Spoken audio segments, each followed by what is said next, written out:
ashes. Take them to the most northern region of my homeland, the Isle of Man. Bury them. Protect them. Goodbye, Felix. January 1994, Tuesday at 12 p.m. That was the exact year, month, date, and time my mom passed from cancer. She had been fighting it for over 4 years, with multiple cases of her verging on death, but never breaking the boundary. She was the only person who had ever cared for me after Dad died when I was still in the womb. And now she was gone, and nothing left but an urn filled with her ashes. After years and years devoted to raising me, nurturing me into an adult, I felt a duty to my mom to deliver her final wish, to be buried on the Isle of Man. The request seemed rather strange to me, as I had no recollection of why she would want her ashes left to rest there, but that was her wish, and I was going to see it through. I left early a couple weeks after she passed on a ferry that took me there in just a few hours. The trip was serene and calm. It felt as if nature guided my way to her grave. If only. I stepped onto the port of the northern territory of the Isle, where the coastal village sat, overlooking the great expanse of water disconnecting it from mainland Britain. It took around 15 minutes for me to reach the peak of the hill, looking down upon the village. I thought that this would suit her, a resting place high above the world, reaching out its hands to the heavens where I knew she was watching me from. I missed her, and tears rolled down my cheeks unstoppably as I dug her grave. In moments, I had created a gap in the ground to store her remains, or rather preserve them for God's judgment, as I said my final goodbyes and walked towards the village to find somewhere to stay. The village was extremely quiet, with the only lit window being that of a local inn where I found a warm bed to rest in, for a rather unique price, if anything. Breaking away from the expensive hotels back in Portsmouth, the town I lived in at the time. As I lay in bed, I drifted off into a false reality of conscience that tricked my mind into thinking about the day that had passed. Looking back on the burial procedure, it was indeed odd that so many from the village had been stopping and gasping at the sight of me tearing a hole into some random hill that lay beside them. Yet, as I walked into the village, not a single head turned. How peculiar, I thought. These recent memories soon faded from my mind, and eventually I was submerged in sleep, and my mind found a new reality to live in for the short time I had escaped mine for. I woke abruptly the next morning to a loud bang. Someone had slammed my door. I sprung out of bed and sprinted over to it, flung it open to see a man, likely to be the one responsible, running down the hallway, down the stairs. Luckily, I had slept in my day clothes, and it took me mere moments to shove my feet into my shoes and trail the sicko to find out what he was doing in my room while I was asleep. I ran downstairs with haste, only to see him escape through the lobby door. I called for someone to stop him, but it must have been quite early in the morning, as there wasn't a single soul sitting on the sofas nor behind the counter. I took it upon myself to catch him, and I followed him through the door and out onto the street. The sun beamed its agonizing rays into my eyes as I exited the inn, exposing me to the fact that it was more along the lines of midday. This was strange to me. I'd never woken up later than 8, even on the weekends. How on earth did I sleep until midday? I soon disregarded this thought as I saw the white outline of the same man sprinting into the doors of what appeared to be the village hall. Was he trying to hide from me?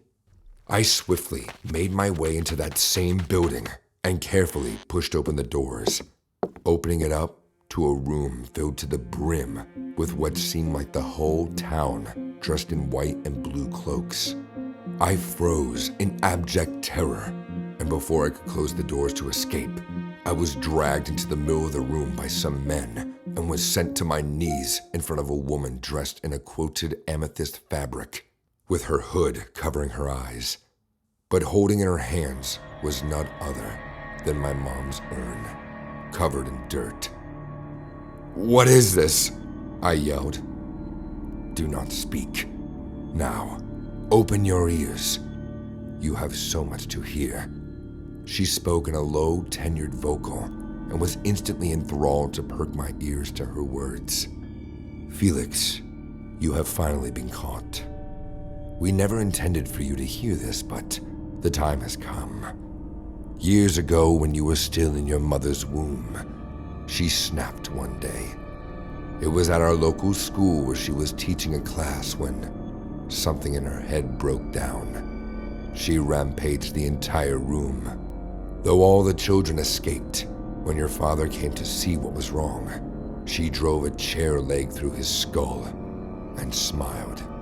We recognized her mental state was zombified in nature by the cancer, so we chose to banish her instead of doing this, which we should have done so long ago. This is what killers deserve, Felix. We do, however, recognize that you did not play a part in her evil, so we will let you leave. But let this be a warning to you, Felix. Never return. And with that, I was allowed to leave. My mind couldn't even fathom what had just happened. I used my lighter to give myself a cigarette as I locked the doors to the village hall behind me, using a plank of wood nearby. They were lying. My mom could never have done that. I then started to hold my lighter under the wooden planks lining the exterior to the building. They just destroyed my mom's final wish. How could they? The flames soon caught the wood, and in moments, the entire building was set ablaze. And if they wanted to treat some poor cancer patient's ashes with such brutal disrespect and lies, then they shall become ashes themselves. I watched as the building was finally engulfed in flames. Black plumes of smoke bellowed into the sky above, with screams echoing the void of shadow. They would all pay. Mom would be so proud.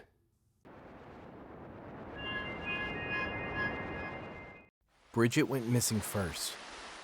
The morning was bright, oblivious of the impending doom.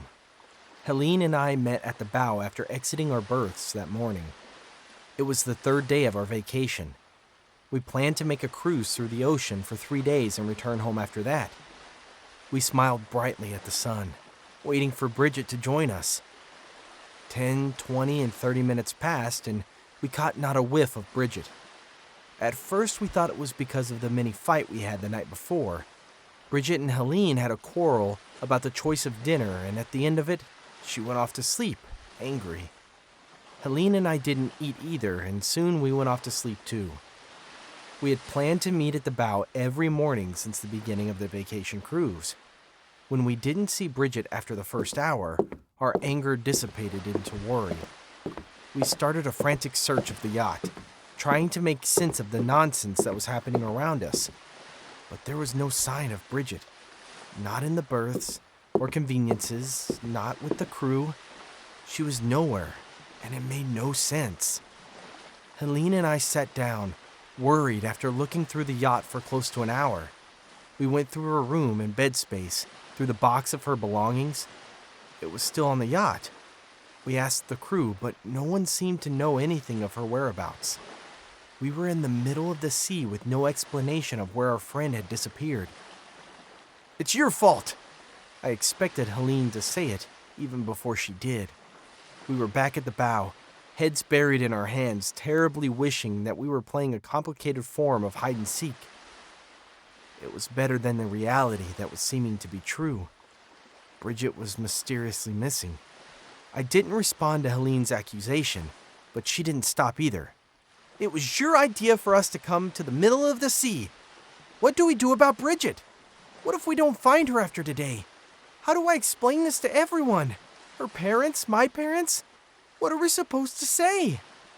She stood and paced the floor, shooting accusing eyes at me every once in a while. She was right. It was my idea for the three of us to have a cruise in the middle of the sea as part of our summer vacation. We were drifting apart, my friends and I, or they were drifting away from me. Bridget joined our class last semester, and she was friends with me first. She was a jovial lady, with a bright smile between her chubby cheeks.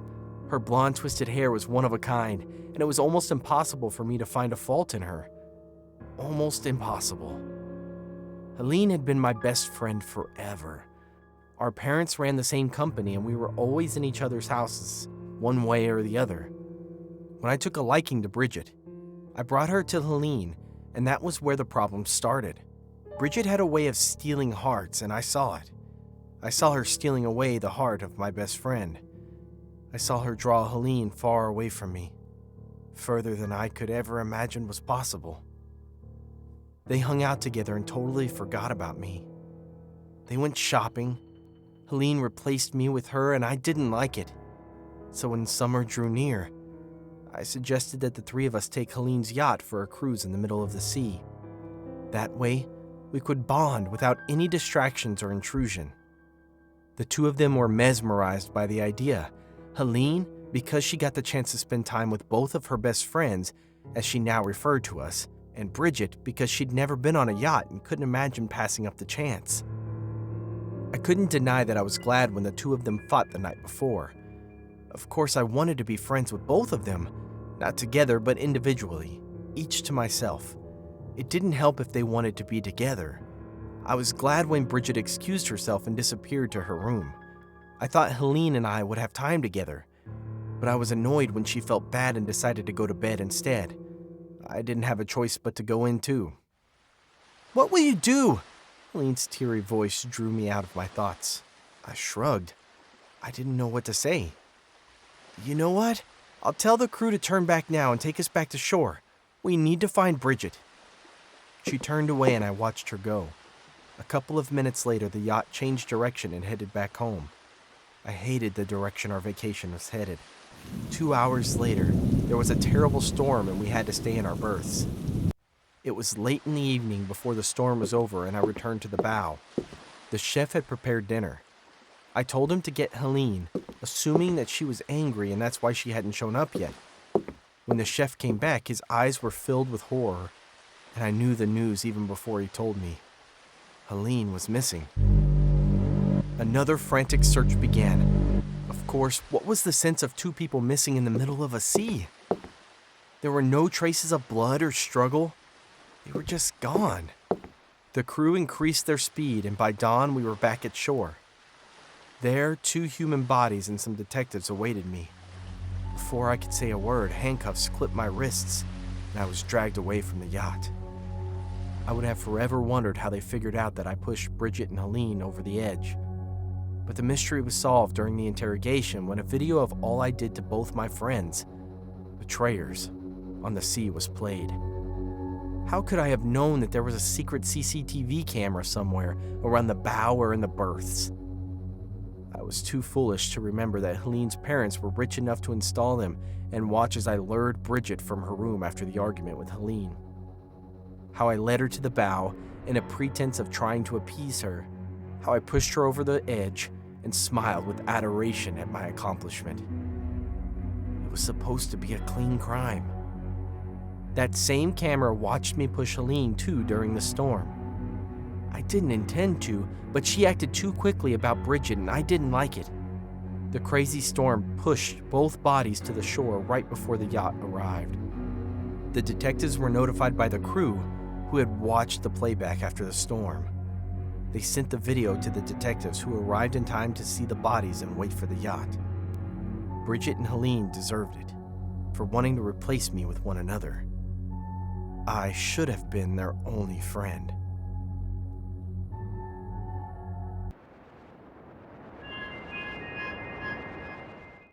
I huffed in frustration as I stood outside the club waiting for my Uber to come pick me up. My makeup was smudged as I ran ahead through my auburn hair. I felt my phone vibrate in my pocket and pulled it out to see that it was a text from my boyfriend, Nate. "Sorry, Rebecca, I swear it wasn't what it looked like. She was the one who tried to touch me, not the—" I didn't finish reading the message as I shoved the phone into my pocket. I was beyond angry, and I was past the point of being persuaded. I furrowed my eyebrows as I realized that my Uber was already 15 minutes late. It should have been here, since I was shivering slightly in my flimsy dress. and I was about to reach into my pocket to check my driver's location when a car pulled up in front of me. I watched as the tinted windows of the front seat were pulled down. "Are you Rebecca?" he asked, and I nodded my head. I usually check the plate number, but it was already late, and I just needed to get out of there. I noticed his phone on the console had the GPS turned on, and I sighed in relief. He stepped out of the car just as I was about to pull it open. "Let me," he said, and I smiled, realizing that chivalry wasn't dead after all. He pulled open the door, and my eyes widened at the sight. I had no time to react as he pushed me into the back seat. I was disoriented for a moment as I fell on top of something hard before I heard the door slam shut behind me. I opened my eyes to see what it was. I let out a scream of terror from my lips at the sight of the soulless eyes of a man staring back at me. I scrambled away from him, taking in his caved-in chest. I reached for the handle of the door to yank it open when the driver's door was opened and the man sat down. He immediately locked the doors, and I felt my body tremble in its spot. My eyes glanced toward the dead man beside me as I gulped, wondering if that was what would become of me soon. I watched as we made our way out of the city, and I felt my hope dwindling down.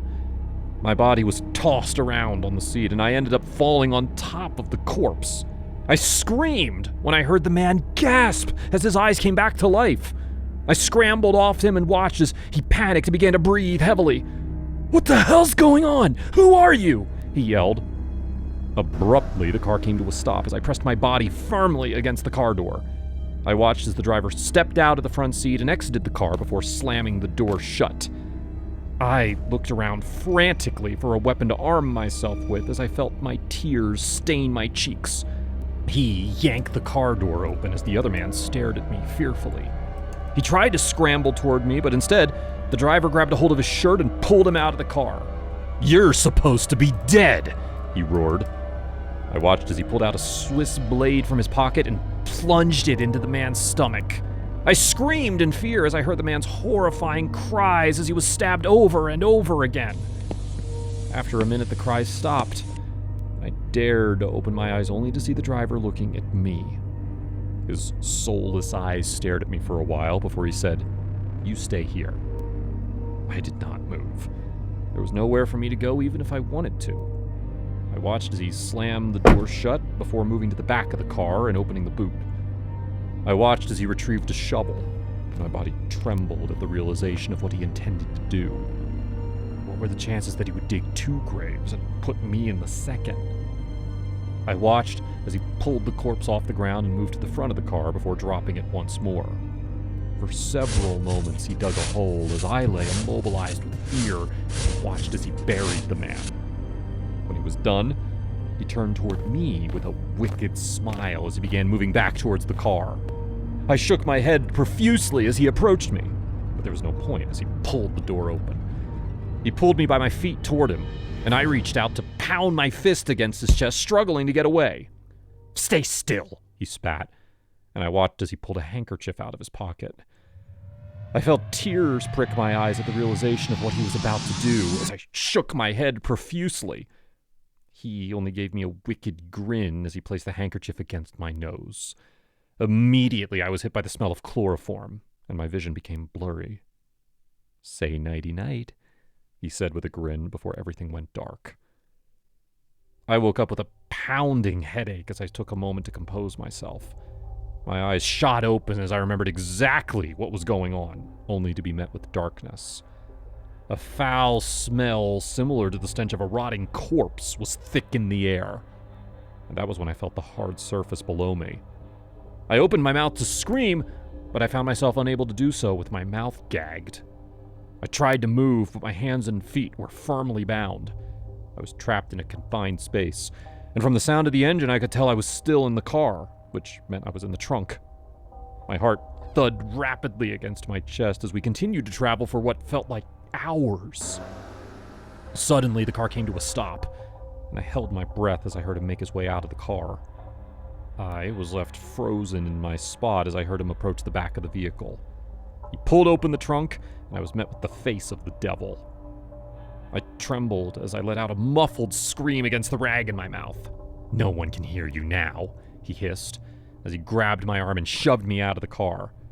I landed on the ground with a thud as I caught sight of the corpse in the trunk.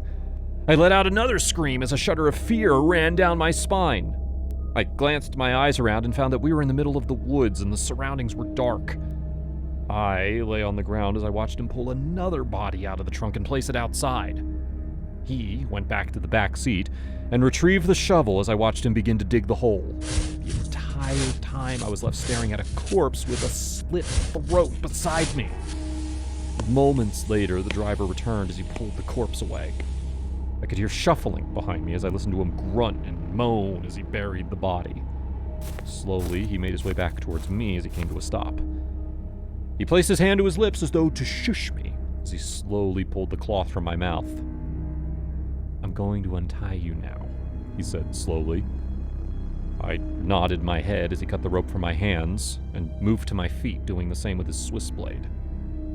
The moment my feet were free, I let out a blood-curdling scream, and he was in front of me in an instant.